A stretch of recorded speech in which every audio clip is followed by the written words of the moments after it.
Rain pelted the windows of Dr. Eleanor Walsh's office at the Vermont Historical Society, casting long shadows across stacks of case files and faded photographs. Her desk lamp illuminated decades-old newspaper clippings, all bearing the same headline, "7 Monks Vanish Without Trace from St. Alaric Abbey." Eleanor's fingers traced the grainy image of the Abbey's stone facade. 15 years she'd been chasing this mystery, and still the answers eluded her. The case had consumed her professional life, transforming from academic interest to personal obsession. She adjusted her glasses, studying the 7 faces staring back from a group photograph. 7 men who walked the earth one autumn night in 1999, then simply ceased to exist. The connection ran deeper than professional curiosity. Her uncle, Sheriff Thomas Walsh, had led the original investigation, his final case before retirement. He'd passed away, still haunted by his failure to solve it. "I'll find the truth," she whispered to the photographs. "Whatever happened to you, I'll bring it to light." The locals called it the calling, those inexplicable whispers that seemed to emanate from the Abbey's ancient walls. Countless witnesses had reported them over the decades, soft, unintelligible murmurs like someone trying to communicate from just beyond hearing. Eleanor had dismissed these accounts initially, ghost stories, local superstition. But after interviewing 17 separate witnesses herself, the pattern became impossible to ignore. Something about those walls held secrets. Her phone rang, shattering the midnight silence. The caller ID displayed Abbey Museum. "Dr. Walsh," she answered, suppressing a yawn. "Eleanor, it's Daniel from the Restoration Project." His voice trembled with excitement or fear, she couldn't tell which. "You need to come to the Abbey now." "Do you know what time it is?" "We found something in the walls." Before we dive deeper into this chilling mystery, I want to know where you're watching from. Is there an old church or monastery near your home? Let me know in the comments below. These historic sites hold so many untold stories. And if you're new here, subscribe to Last Seen Stories for more unsolved mysteries that will keep you up at night. St. Alaric Abbey wasn't simply another monastery. Constructed in 1837 by European monks fleeing religious persecution, its very foundations seemed to whisper of secrets carried across an ocean. Local historians had long speculated about the founders' true intentions, religious devotion certainly, but rumors persisted of ancient knowledge they'd smuggled from their homeland. The 7 monks who disappeared that October night in 1999 were the last of a dwindling order. Prior Lucien Moreau, the stern but compassionate leader. Brother Silas O'Connell, the scholarly historian who chronicled the Abbey's mysteries. Brother Pascal Duval, whose gardens bloomed even in the harshest Vermont winters. Brother Gideon Black, a former soldier who'd traded violence for contemplation. Brother Augustin Reyes, whose haunting tenor filled the chapel with sacred music. Brother Thaddeus Finch, the reclusive scribe who rarely spoke, but wrote constantly. And young Brother Casimir Novak, barely 30, whose curiosity about the Abbey's secrets was matched only by his devotion. Eleanor narrated as archival footage played on her laptop. The grainy news report showed search teams combing the dense forest surrounding the Abbey, police tape fluttering across the ancient doorway, and her uncle, then Sheriff Walsh, looking haggard as he addressed reporters. "We have no evidence of foul play, but 7 men don't simply vanish into thin air," her uncle told the cameras. "We'll continue searching until we find answers." But answers never came. Eleanor tossed files and equipment into her bag, moving with renewed purpose. For 15 years, the mystery had consumed her academic career, conference presentations, 3 scholarly articles, and a book that remained frustratingly incomplete. Tonight, finally, the Abbey might surrender one of its secrets. Eleanor's headlights cut through swirling mist as her car climbed the winding road toward St. Alaric Abbey. Moonlight briefly penetrated the clouds, illuminating the structure's silhouette against the night sky, broken spires and crumbling walls like the skeleton of some ancient beast.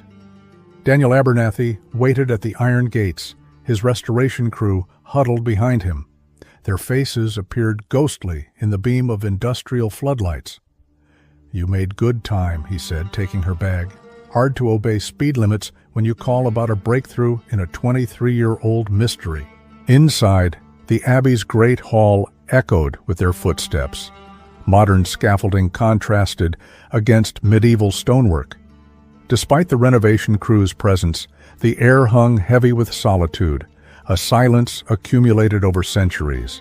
"There," Daniel pointed toward a section of wall where ancient plaster had been carefully removed. Marcos heard it first. A young worker stepped forward. "I thought someone was talking to me." A whisper, right through the wall. Eleanor had heard countless stories about the Abbey's acoustic anomalies, but witnessing it personally sent ice down her spine. Standing perfectly still, she detected it, a soft murmur emanating from the stone itself.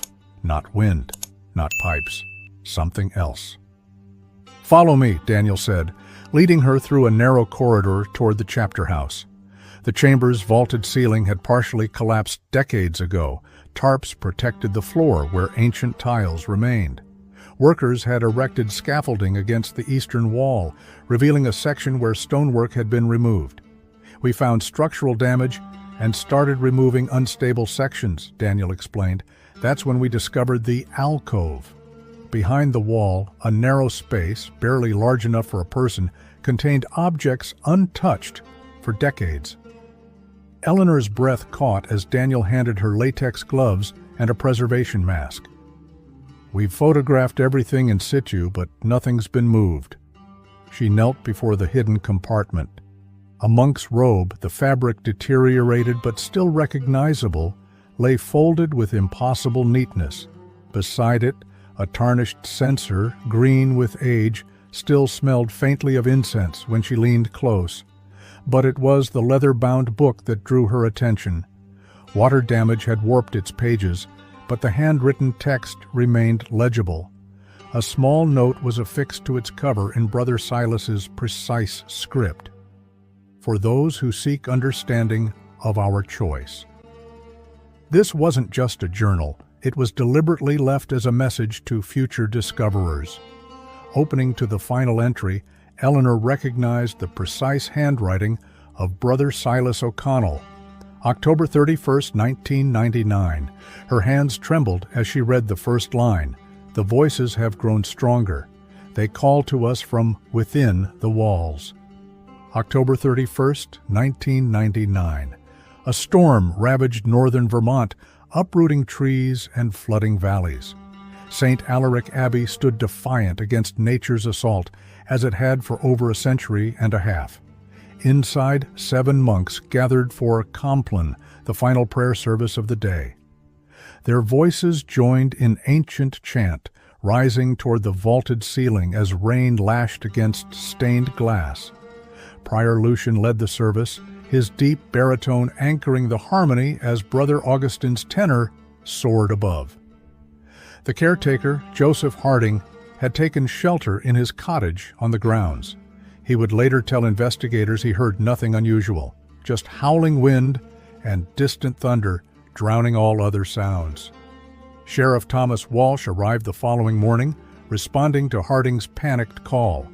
The scene that greeted him defied explanation. Everything looked normal, Eleanor read from her uncle's original report. Candles still burning in the chapel, breakfast bread rising in the kitchen, 7 places set at the refectory table. Eleanor paced the same refectory now, its long wooden table thick with dust, despite the restoration team's efforts. Her uncle's detailed notes described the monks' cells. Beds made with military precision, personal items arranged carefully, current reading material left open, as if the reader had simply stepped away momentarily. No signs of struggle, no evidence of forced entry, no footprints leading away from the Abbey, despite the muddy conditions. 7 men had simply ceased to exist between Compline and dawn.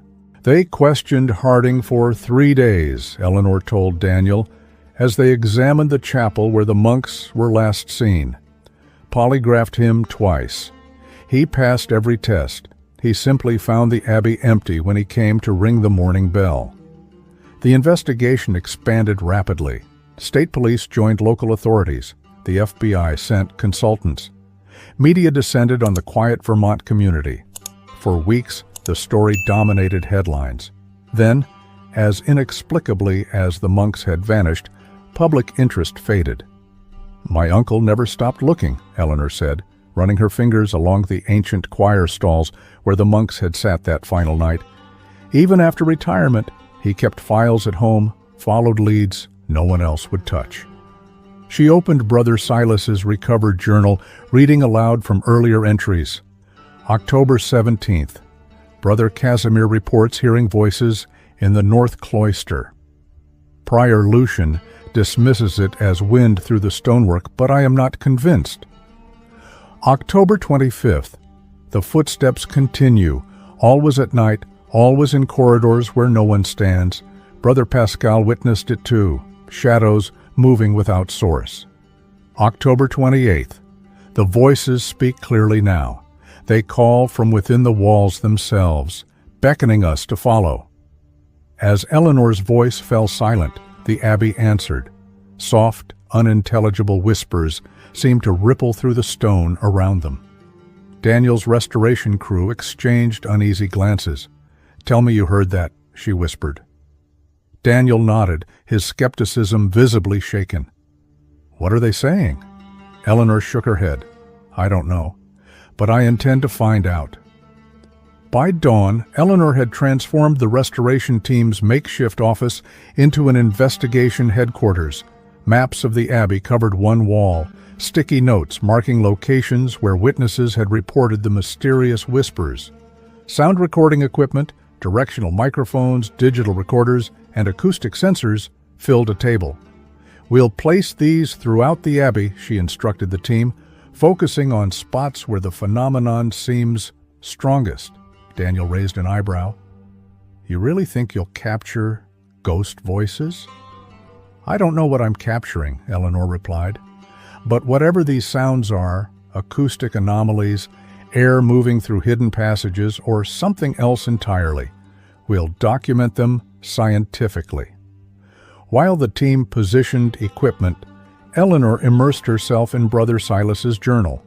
Earlier entries, dating back months before the disappearance, revealed a monk increasingly preoccupied with the Abbey's history.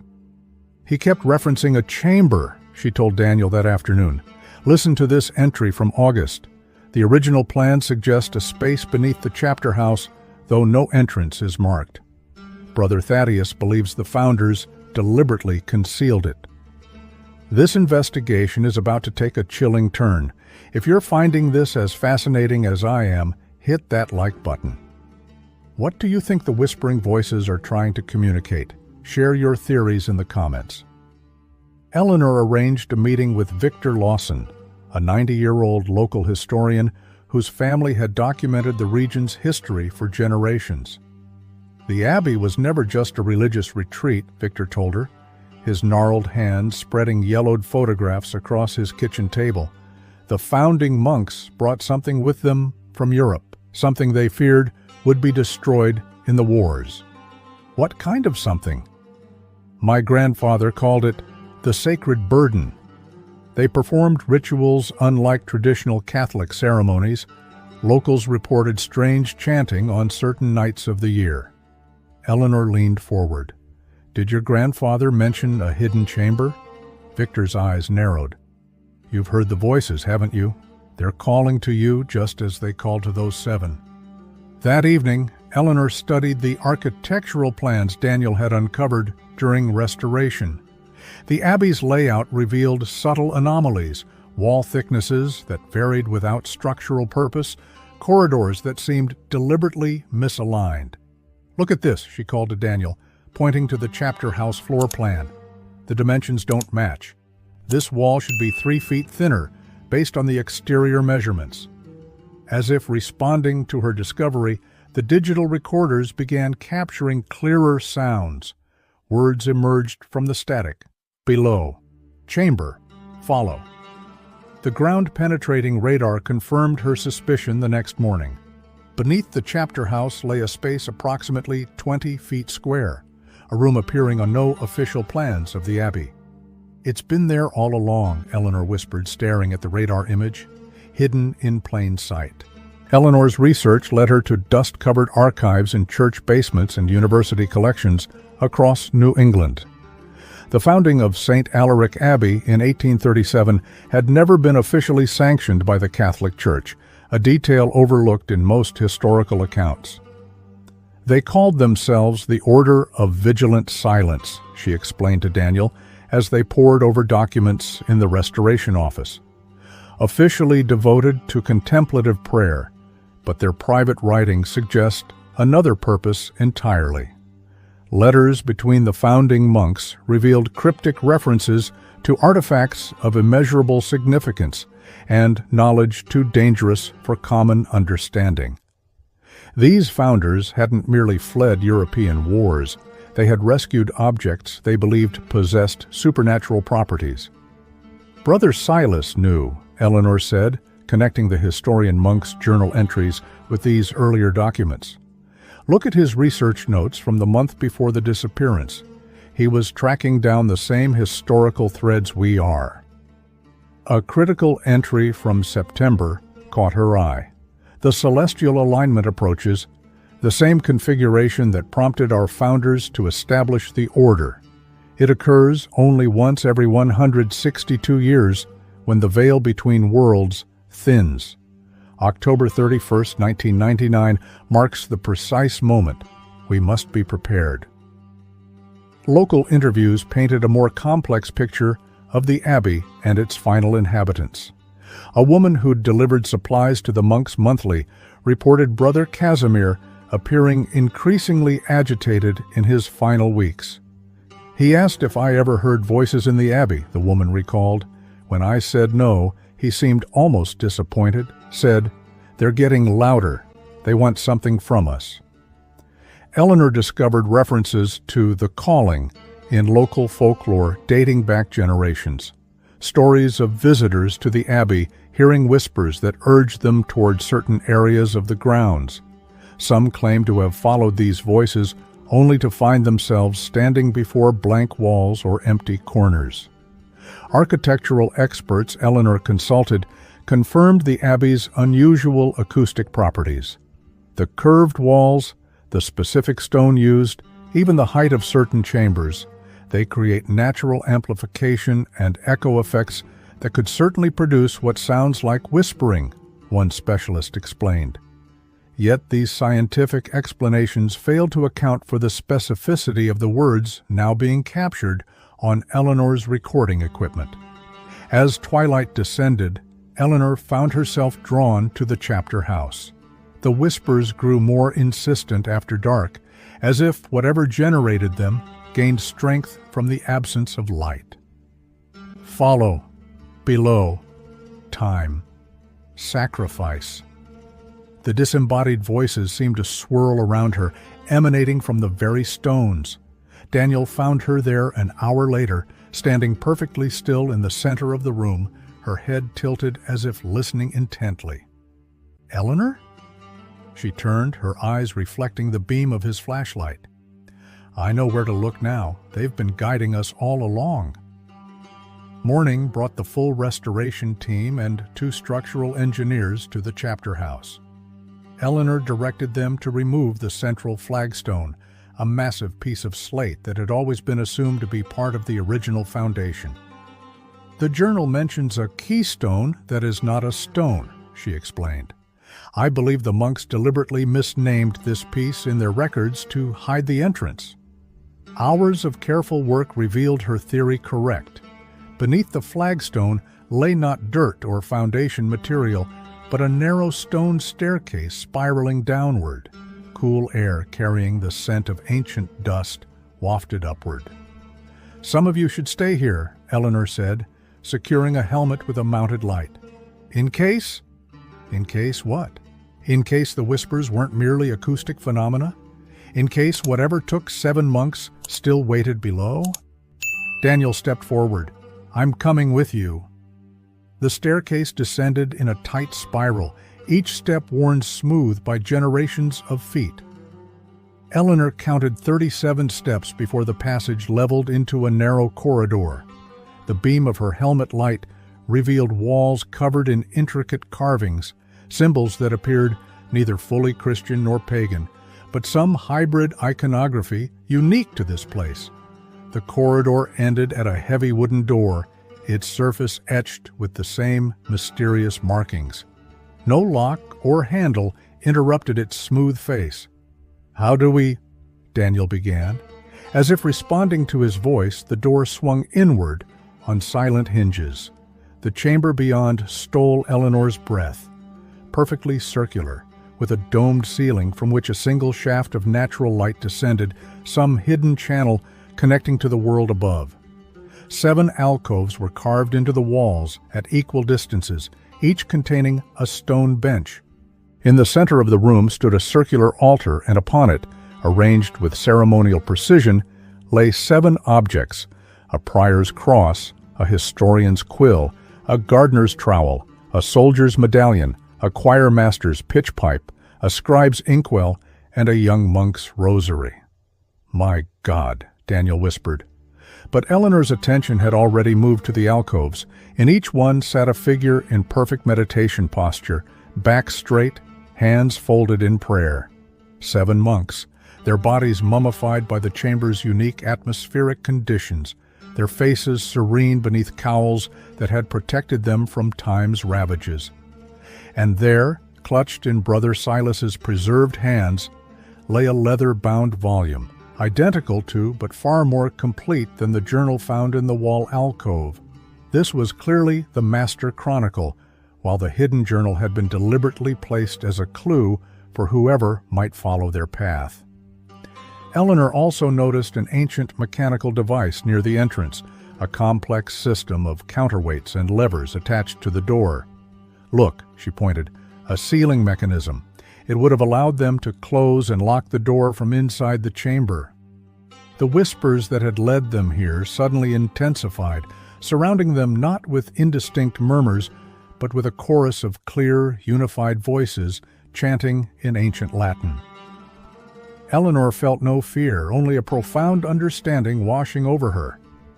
"They came here willingly," she said, her voice barely audible above the spectral chanting. "This wasn't a disappearance, it was a choice."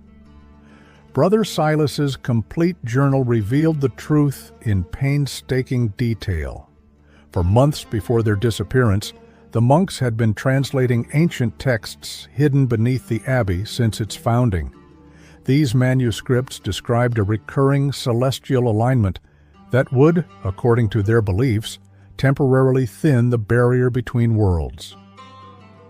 They believed this alignment would allow destructive forces to enter our world, Eleanor explained to the assembled research team and local authorities, and that a ritual of willing sacrifice, 7 souls surrendered in meditation, would strengthen the barrier. The journal's final entry, written hours before the disappearance, detailed their unanimous decision. "We 7 are the last of our order, the final guardians of knowledge brought from the old world. The voices have grown insistent, not malevolent as I first feared, but urgent in their warning. The alignment comes tonight. The veil weakens. Our purpose has always been to stand ready for this moment. We go with peace in our hearts, knowing our sacrifice ensures the safety of those who will never know the danger they faced." I leave this record in 2 parts, one hidden where it may be found should questions arise, and the complete chronicle with us in the chamber for posterity. Acoustic experts confirmed what Eleanor had suspected. The Abbey's unique architecture created a natural amplification system. The chamber below, positioned at the focal point of this acoustic design, allowed sounds from the chamber to travel through hidden air shafts within the walls. The whispers people heard were actually the monks' final prayers, preserved somehow in this acoustic phenomenon, the expert explained. though doubt shadowed his eyes. "But how do specific words continue to be distinguishable after so many years?" Eleanor asked. "And why do they seem responsive to our investigation?" The expert hesitated. "The chamber creates a perfect resonance cavity. The monk's final meditation was performed during a moment of intense focus and purpose at a specific celestial alignment. Under those conditions, sound energy could theoretically be imprinted somehow on the molecular structure of the stone itself. When disturbed by compatible frequencies, like human voices asking questions about the disappearance, these patterns could release in ways that seem responsive." "A scientific explanation for what sounds like ghosts," Daniel murmured.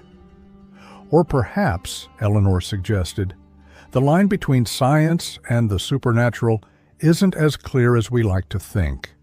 The discovery presented Eleanor with an ethical dilemma. Revealing the chamber and its preserved occupants would bring closure to a decades-old mystery, but would also expose what the monks had clearly intended to remain hidden. "They chose this fate," she told the Vermont Historical Society Board. "They believed their meditative sacrifice was necessary to prevent something catastrophic. Whether we share their beliefs or not, we owe them the dignity of acknowledging their choice." After weeks of consultation with religious authorities, ethical committees, and the few distant relatives of the monks who could be located, a decision was reached. The chamber would be documented but sealed, the monks' remains left undisturbed in their chosen positions of eternal meditation. This haunting story of sacrifice and mystery stays with me even now. If you want more unsolved historical disappearances, make sure you're subscribed to Last Seen Stories and hit that notification bell. What other mysteries should I investigate next? Let me know in the comments below.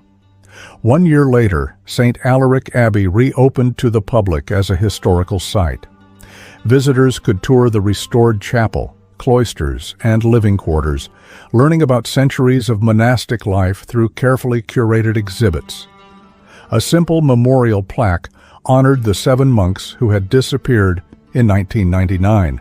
Its inscription, reading only, "They answered when called to higher purpose." Eleanor's book, The Calling, The True Story of the St. Alaric 7, topped bestseller lists for 11 weeks.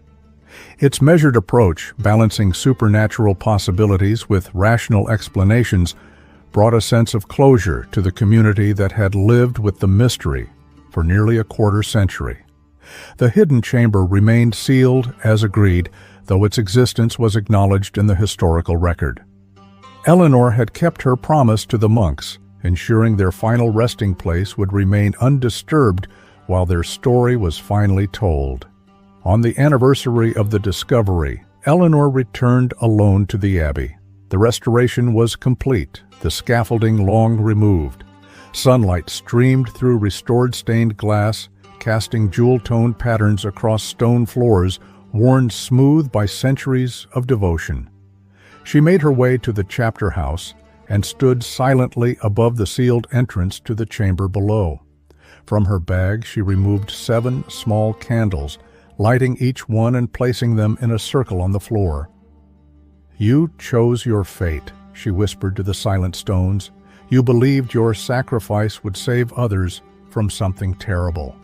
Who am I to say you were wrong?" The Abbey had stood for nearly 2 centuries, its walls absorbing countless prayers, witnessing generations of faith and doubt. It would stand for centuries more, keeper of secrets both revealed and eternal. As Eleanor turned to leave, she heard it one final time, the soft chorus of whispers rippling through ancient stone. Not urgent now, but peaceful.